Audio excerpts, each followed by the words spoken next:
Yes, it's 1:30 and it's Wednesday, so it's time for the Tech Talk Show with Kazim this afternoon. So good afternoon to you all. You're welcome to today's episode of the Tech Talk Show with Kazim.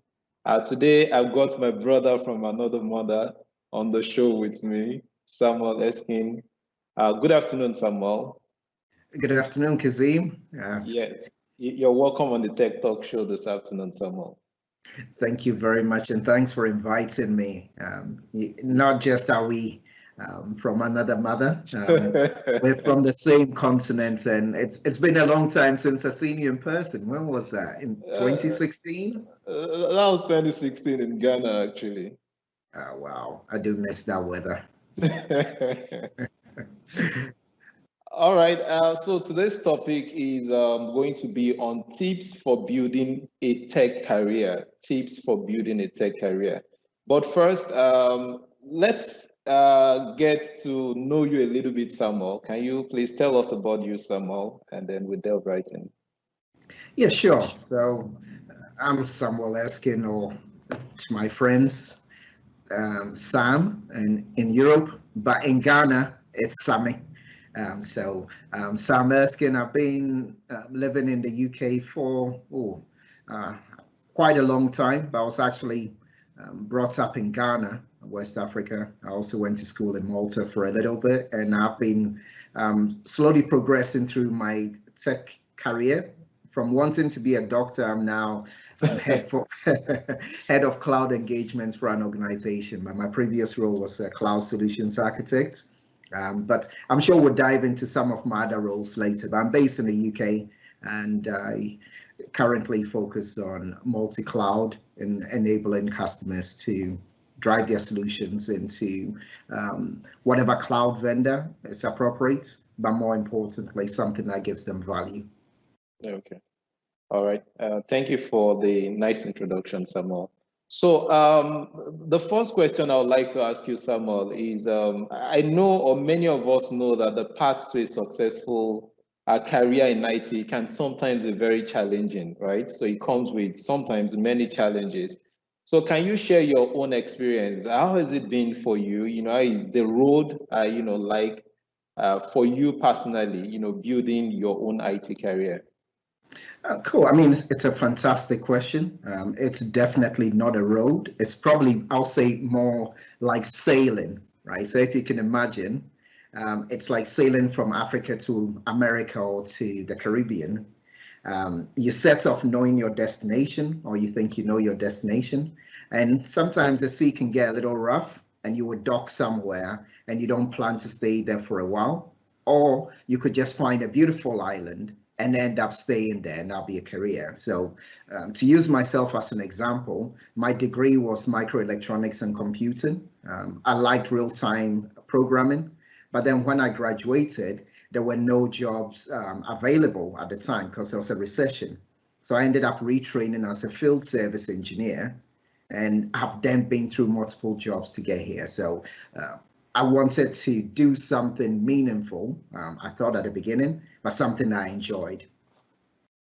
Okay, okay. Yeah. So you just mentioned now that at least you have computer. Did you mention computer science and electronics now as something you studied in school? Yeah. So as every African knows, your mother and father wants you to be a doctor, a lawyer, an architect, right? My dad himself was into computers. I dropped biology as soon as we had to dissect a frog. It was no for me.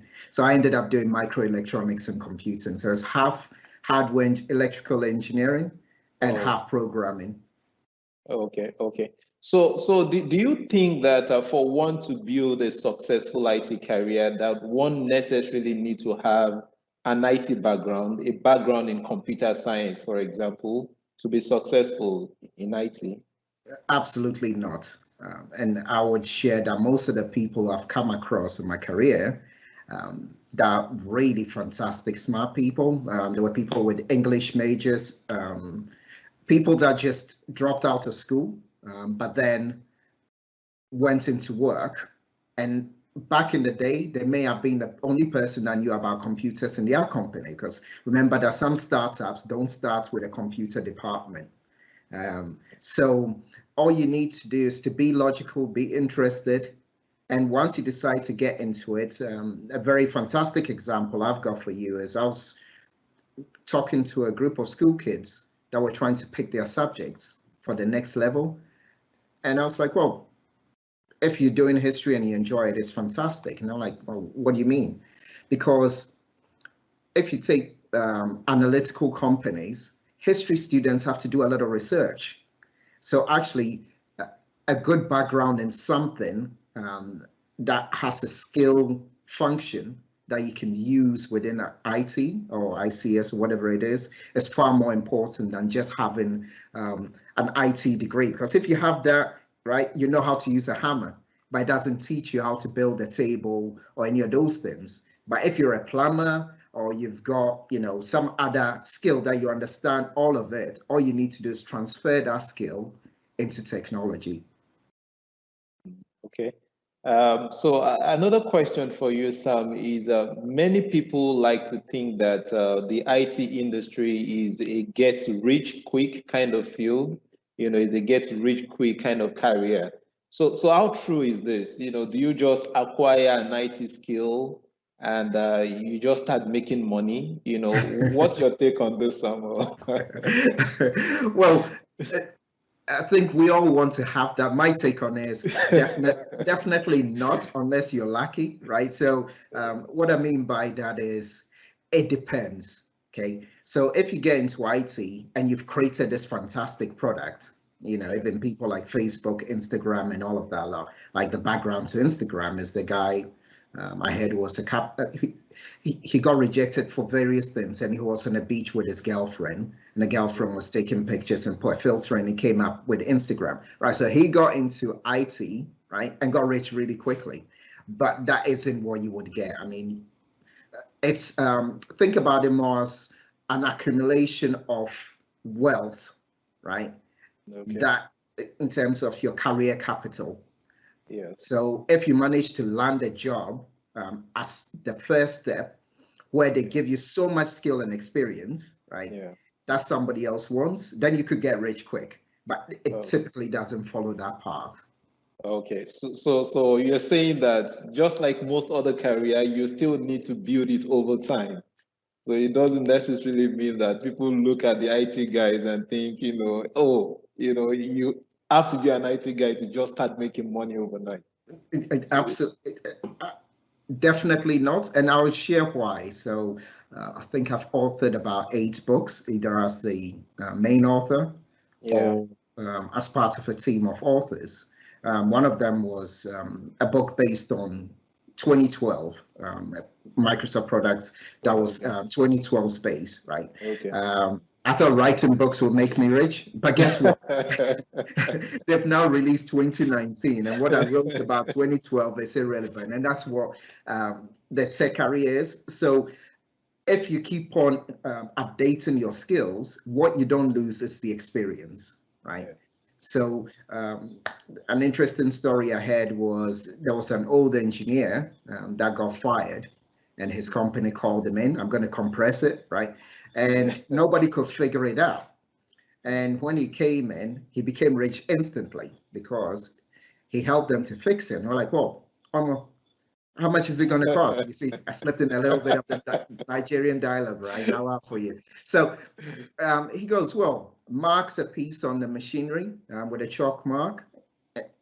They changed that, it works. And I was like, well, how much is it? And he said, $1 million or pounds or whatever currency we want to use here, right? And then they said, look, we're really, really grateful, but can you explain? And he was like, well, one chalk mark, $1, knowing where to put it. So you want to focus on knowing where to put it. So the logical aspect of it, really, if you know how to fix a problem or create something that we need that just happens to be delivered through technology, that is where you know, the real value that you're going to provide to a company is, right? Because that's what it will pay you for. it's not for looking as handsome as you know. You know what I mean? Yeah, yeah. So another one is this, Samuel. I hear this often. Even Carl was on the show last week, I think. Yeah. Yes, it was Carl last week. And Carl also mentioned that techie guys are bad business people, right? So I want to ask you this. Does more of on-the-job experience usually translate into more money? You build an IT career, the more experience you are in IT, does it mean that you're going to make more money as a result of your experience? Or do you need to have also, some bit of financial acumen? So what is the balance here? What's your take? And why do you think techie guys are bad business people? It's very much like, we've moved from the on-prem technology, right, to the cloud technologies. And you had certain businesses that were delivering something, and they put us a service at the end of that. It didn't make it cloudy, right? Yeah. So if you're an IT person, you need to study or understand business in order to make money out of it. Because I went contracting, or for about 7 years. That's what they will call it. But I actually had my own organization, and the first thing I had to do was go to the business workshops, learn how to create a business plan, etc. Right? Yeah. And if you want to shortcut it, there's a book I read a long time ago called Rich Dad Poor Dad, right? And you've got a very simple principle, right? If it's not making you money, it's a liability. If it's making you money, it's an asset. So if you're a tech guy like me and you want all the gadgets, if you go and buy the most expensive monitor, the most expensive computer, but all it is for you to show, then you'll go broke very quickly, because when the tax man comes and says, well, can you give me my money back for all this stuff? You didn't have it. However, if you buy a couple of little laptops and you decide, because you're a trainer, you want to use it to train people, right? And you charge them a certain amount of money, eventually you'll pay for those computers that you invested in, and everything else will be yours and their assets. So short version, no, you have to go and learn to be a business person. And I usually say, learn to mind your own business, even if you're working for somebody else. That's very correct. So I'd like to quickly ask you this as well. I noticed recently you're starting to drop some of your technical hats now. You're dropping the technical stuffs for more of, so why is this? Is this in an attempt for you to make more money now, Samuel? Well, it's an attempt to stay relevant as I get older, right? So I was hoping you asked me this question because it's been giving me nightmares, right? So I played football in one form or the other for most of my life, and just a moment, Samuel. So I just like the listeners to know, not to get it twisted. Samuel here is a very technical guy. I mean, how many books have you written on that? So we're talking. We have a topic now that is not very tech related, yeah. and so you can continue on, Samuel. Oh yeah, definitely. So the change is I'm still going to be technical. I can't help it. I still dive into it. It helps me in a leadership position to actually be able to prove to whoever I am leading. I don't manage them. I'm not their boss. I just help them, right? To know that I understand them so I can do it. However, like most sports people, you want to move from being a player to maybe a coach. But the better point, because we all want to make money at some point, let's face it, right? I want to make money so I can do the stuff that I actually love, which is to cook, set up an entertainment place and all of that. So I want to move into a point where I own the football club or I own the basketball arena. And in order to do that, I can't be on the pitch playing as well. So that's why I've pivoted and moved into this. But you know what? I can still get my trainers on and kicking about, right? It's just my recovery is a little bit more harder because it's a bit more painful. So that's what it is. It's just part of technology in itself that it's always changing. So you have to change with it. Okay. And would you also say that you get to a point where we can also compete anymore with those young lads coming up, so it's a bit more difficult. Yes, we have the experience now, so it's better to now do more of a managerial role, trying to, let them see us now more as a role model, would you say? I would say it's partly that. The other part is I wanted to build on other skill sets as well. Okay. So I've always done a load of different things in technologies. I've done systems management. I've done IT service management. So I'm actually focusing on IT service management because as a leader, I needed something that was geeky to play with. So I'm focusing a little bit more on service now and integration with other products, but because I also have management responsibilities, I'm focused more on using that particular technology to help me to be a better manager and a better leader, to serve the business stakeholders that benefit from this cloud side. So it's really me pivoting and hoping that, the ultimate dream is to do less and get paid more. More, yeah. But if you're going to come into technology, remember that you're always going to do more in order to get paid more, but it's just making it fun. Okay, Samuel. So sometimes people new to IT want to know what's the best way, for them to get into IT, or sometimes they want to know how best can they build an IT career. Yeah. So what's your take on this? What would you recommend to such a person? So I would say make a lot of friends. But in reality, I usually say, take a look at the job advertisements that are out there, right? Yeah. It helps if you already started something in that space. But let's just say, sometimes you've got some top companies and you want to know if you would like to work for them. So see what jobs they're advertising, right? And then work backwards. So if they've advertised a job to say, consultant to do X, right, must have these skills, you can look at the technology part and go, all right, fine. Now what does it take to acquire that, right? And then work back so you can know where the entry point is. So you've always got to start off with, if I learn this skill, right, is there a job for me? How much would I get paid for that? And where can I start from in order to get to the top rank of that job? Okay. Yeah. All right. So do you mind, Samuel, sharing your top three, your top three tips now for those looking to build a successful IT career? Okay. Yeah, I can try and compress it.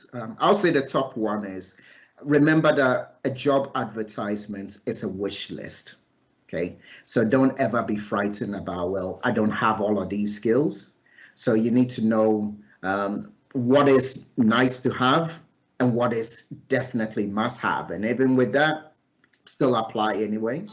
The second one is, remember to build your personal brand. I like the remix of the tunes going in there, right? This always happens. We always have like a dog or something barking, and it's this whole working from home stuff, right? Always handy. But like I was saying, it's a wish list. But the other important thing, because they're all equally important, is learning to build your personal brand. So remember that everything online, right? Everything online is out there for people to pick up. So I don't know if you caught that one, Kizzy. Yes, I did now. Okay, so if you're on Instagram, Facebook, whatever it is, what you need to remember is that today the recruiter can just go online and put your name in, and all pictures, everything that you've posted over there. So make sure that whatever you're going to put out there for yourself, you are happy for somebody to see, right? And finally, I think we touched on it a little bit. Do your homework, right? Don't just turn up and expect that because people said, if I get a qualification in this particular technology, I'll get a job. Actually find out what it really means and which part of the qualification you need to do it. And don't be afraid to start. Yes. So Samuel, quickly before we wrap up now, there are a few questions in the pool. There's somebody asking, he wants to know, quickly, Samuel, please, what advice can you give someone that doesn't have a techie background and wants to embark on one? Okay, so it's actually, I'll use some examples. So very quickly, if you've got an accountancy background, as an example, then look for the products that accountants use, and then you can focus on that as an entry point into it. So that's just an example. Just start with what you're actually skilled in and what technologies use in that skill area. And if not, give Kazim a call, see how he can help. Yes, there's another one here. Will you say technical specialists will be more relevant in the future as compared to generalists? Not well, I would say a black box guru will become more relevant. So we've gone from I'm a specialist in this particular subject, and what you need to do is become a specialist in learning, but understanding the objectives. So if you're going to do systems management, don't learn about one technology that implements it, or if I'm going to do backup technology or IT continuity, learn about actual IT continuity, and then you pick up the product as you go along. So you become a specialist in the area, but a generalist in all technology. Okay. Okay, Samuel. So just quickly, Samuel, it would be nice to let the people know, what we have cooking. Myself and Samuel are working on something that we believe that you all find very interesting. So we believe that many non-Africans still look at Africa in the light of what Africa used to be some 25 years ago, right? But not knowing that a lot has changed in Africa already. So we're hoping to showcase some of these advancements, in some of what we have cooking up. So Samuel, did you mind sharing a word or two about this, Samuel?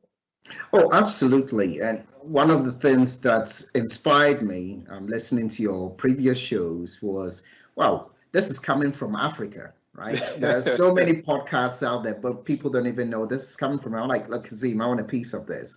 And we need to showcase our talents, because remember that we're looking for people to come to Africa to invest in us.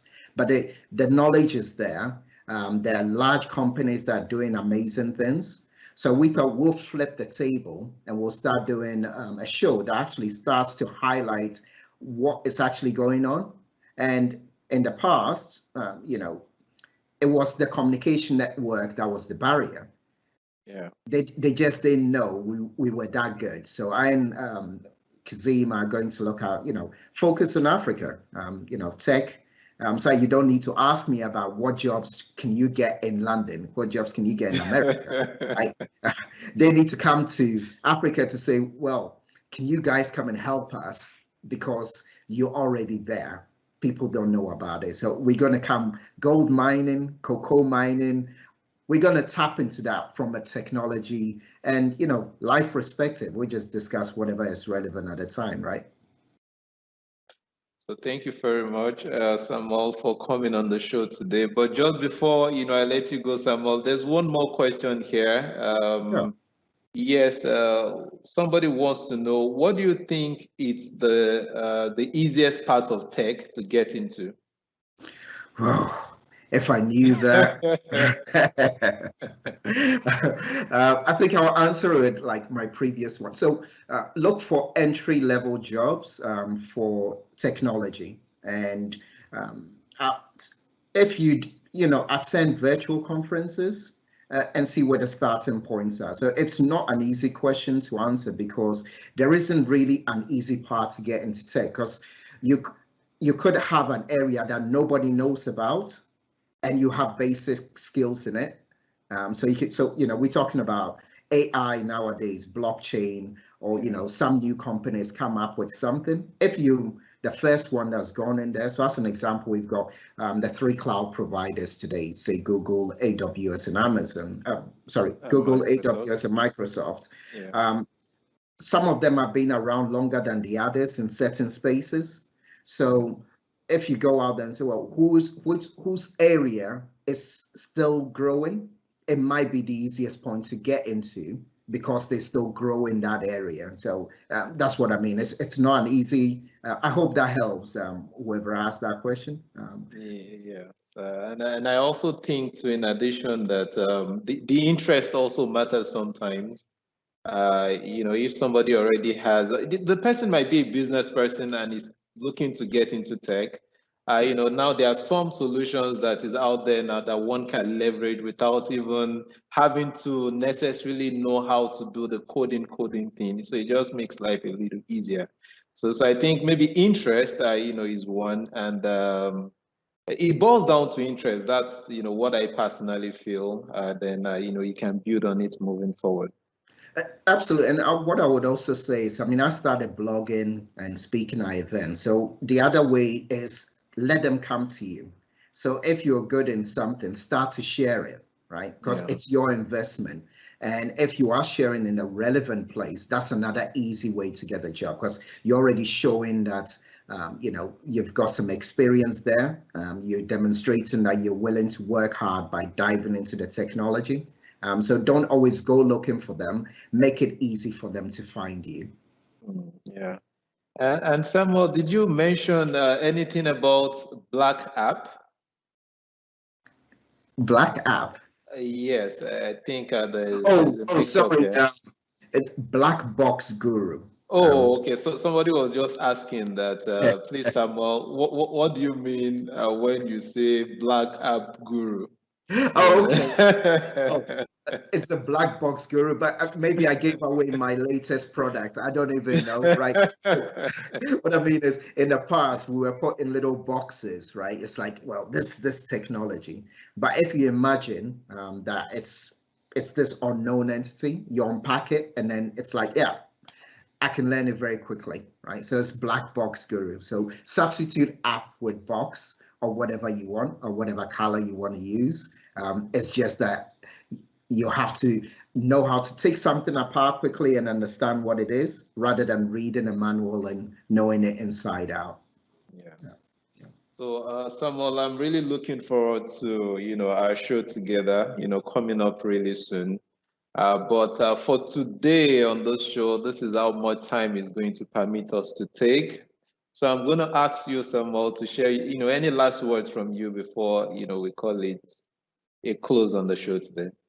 Yeah, sure. What I'll say is, remember that we are the opportunity, right? It's not them giving us an opportunity. So make sure that you do things to shine that bring them to you. And Kazim and myself are going to be the ones that just open the window where we can, so people can see you. So do your part and shine so that people know how great Africa is, because that's what I'm most proud of. Thank you so much, Samuel, for coming on the show today and sharing your knowledge and your insights that will help people build a successful IT career. So you've heard it from Samuel. So thank you again for tuning in. Thank you for joining the show today. So let's do this again next week. So do continue to stay safe and healthy, and bye-bye for now. All right. Thank you, Kazim, and goodbye to all that tuned in. Thank you very much. Thank you so much, Samuel.